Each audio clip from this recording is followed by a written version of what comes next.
if you're experiencing frame stuttering while playing League of Legends, there are several quick fixes you can try to improve your gaming experience. Follow these steps to help eliminate the issue. Step 1. Update graphics drivers. Make sure your graphics card drivers are up to date. Visit the manufacturer's website, NVIDIA, AMD, or Intel, and download the latest drivers for your graphics card. Installing the latest drivers can resolve performance issues. Step 2. Adjust in-game settings. Open League of Legends and go to the Settings menu. Lower the graphics settings such as texture quality and shadows. Reducing these settings can help improve frame rates and reduce stuttering.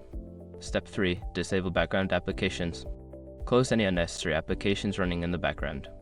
Programs like web browsers, streaming services, or other games can consume system resources, leading to frame stuttering. Use the task manager to end tasks that are not needed. Step 4. Change power settings.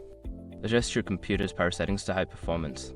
Go to Control Panel, select Power Options, and choose a high performance plan. This setting ensures your computer is using maximum resources for gaming. Step 5. Check for network issues. Ensure your internet connection is stable. Use a wired connection if possible, and check for any network interruptions. High ping or packet loss can cause stuttering during gameplay, so consider running a speed test to diagnose any issues. By following these steps, you should be able to reduce or eliminate frame stuttering in League of Legends. Enjoy your improved gaming experience.